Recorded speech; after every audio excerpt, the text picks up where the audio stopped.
سبحان اللہ وبحمدہ سبحان اللہ العظیم سبحان اللہ وبحمدہ سبحان اللہ العظیم۔ ان الحمد للہ والصلاة والسلام علی رسول اللہ۔ اعوذ باللہ من الشیطان الرجیم، بسم اللہ الرحمن الرحیم۔ قال اللہ تعالی فی سورہ الشمس والشمس وضحاها والقمر اذا تلاها والنہار اذا جلاها واللیل اذا یغشاها والسماء وما بناها والارض وما طحاها ونفس وما سواها فألهمها فجورها وتقواها قد أفلح من زكاها وقد خاب من دساها۔ قسم ہے سورج اور اس کی دھوپ کی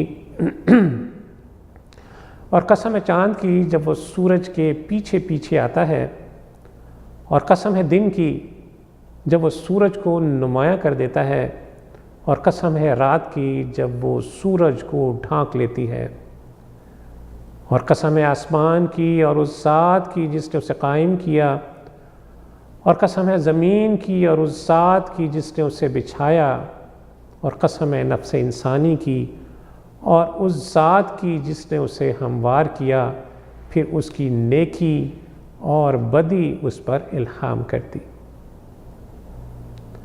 ناظرین اکرام، ذرا یہاں رک کر ہم سورہ شمس کی ابتدائی 8 آیات کا جائزہ لیتے ہیں۔ غور کیجئے کہ ہر آیت کا آغاز ایک قسم سے ہو رہا ہے۔ قرآن مجید میں اللہ عز و جل کا یہ قاعدہ ہے کہ وہ جن حقائق کو انسان کو اچھی طرح ذہن نشین کروانا چاہتا ہے تو ان کی شہادت کے لیے انسان کے گرد و پیش سے وہ نمایاں ترین چیزیں پیش کرتا ہے، اور پھر یقین کی حد تک لے جانے کے لیے اپنی قدرت کے مظاہر کی قسمیں کھاتا ہے۔ ذرا غور کیجئے کہ پہلی 4 آیات میں مظاہر فطرت کی قسمیں کھائی گئی ہیں۔ سورج اور چاند کی قسم، دن اور رات کی قسم۔ پھر اسی یقین کو استحکام کی آخری حد تک لے جانے کے لیے اللہ عز و جل نے مظاہر فطرت کے ساتھ ساتھ اپنی ذات کی قسم بھی ان میں شامل کر دی ہے۔ تو ان سب باتوں سے پتہ چلتا ہے کہ کوئی بہت ہی اہم بات ہے، کوئی اہم اعلان آگے آنے والا ہے جس کے لیے اتنی زبردست تمہید باندھی جا رہی ہے۔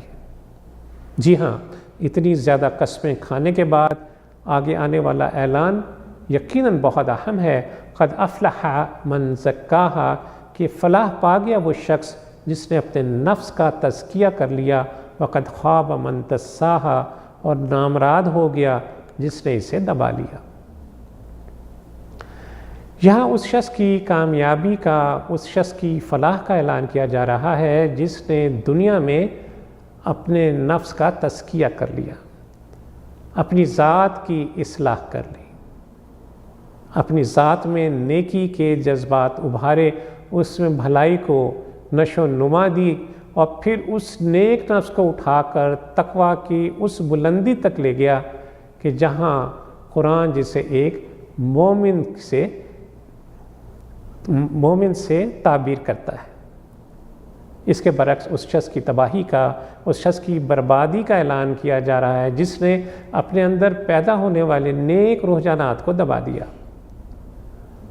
اور نفس کو برے رجحانات کی طرف، برے میلانات کی طرف مائل کر دیا، اپنے نفس پر فسق کو، فجور کو اتنا غالب کر دیا کہ تقویٰ اس کے نیچے چھپ کے رہ گیا، بالکل ایسے جیسے قبر پر مٹی ڈالنے کے بعد لاش اس میں چھپ جاتی ہے۔ اب آپ کی توجہ میں ایک اور اہم بات کی طرف مبذول کرانا چاہتا ہوں۔ آیت نمبر 1 سے آیت نمبر 6 تک دیکھیے، یہاں 2 چیزوں کو ایک دوسرے کے مقابلے میں پیش کیا گیا ہے۔ اور غور کیجئے یہ دونوں چیزیں ایک دوسرے کی ضد ہیں، ایک دوسرے کے برعکس، ایک دوسرے کے الٹ ہیں۔ ان کے آثار بھی، ان کے نتائج بھی ایک جیسے نہیں ہیں۔ ایک طرف سورج کو رکھا گیا تو دوسری طرف چاند کو، ایک طرف دن کی بات کی گئی تو دوسری طرف رات کی بات، ایک طرف آسمان کی طرف توجہ دلائی جا رہی ہے اور دوسری طرف زمین کی طرف۔ اب ہم ان تمام چیزوں کو نظر میں رکھتے ہوئے آیت نمبر 7 اور 8 کو دیکھتے ہیں۔ وَنَفْسٍ وَمَا سَوَّاهَا، کہ قسم ہے نفس انسانی کی اور اس ذات کی جس نے اسے ہموار کیا۔ فَأَلْهَمَهَا فُجُورَهَا وَتَقْوَاهَا، پھر اس کی نیکی، پھر اس کی بدی اور اس کی نیکی اسے الہام کر دی۔ یعنی تمام آفاقی شہادتیں پیش کرنے کے بعد نفس انسانی کی بات کی جا رہی ہے۔ یہ سمجھایا جا رہا ہے کہ انسان کو اعضاء، حواس، ذہنی قوتیں، صلاحیتیں اللہ تعالیٰ نے بہت خوبصورت امتزاج کے ساتھ عطا فرمائی ہیں، اور پھر اسی طرح انسان کے اندر بھلائی اور برائی کے میلانات اور رجحانات رکھ دیے ہیں جو ایک دوسرے کی ضد ہیں، ایک دوسرے کے برعکس ہیں، ایک دوسرے کے الٹ ہیں۔ اور پھر الہامی طور پر برائی کا اور بھلائی کا فرق انسان کو اچھی طرح سمجھا دیا گیا کہ فجور بری چیز ہے اور تقوی اچھی چیز ہے۔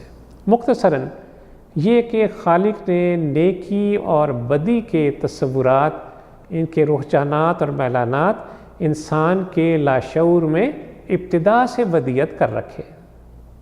اخلاق میں کیا چیز بھلی ہے اور کیا چیز بری ہے، یہ مجھے اور آپ کو بہت عمدگی سے سمجھا دیا گیا ہے۔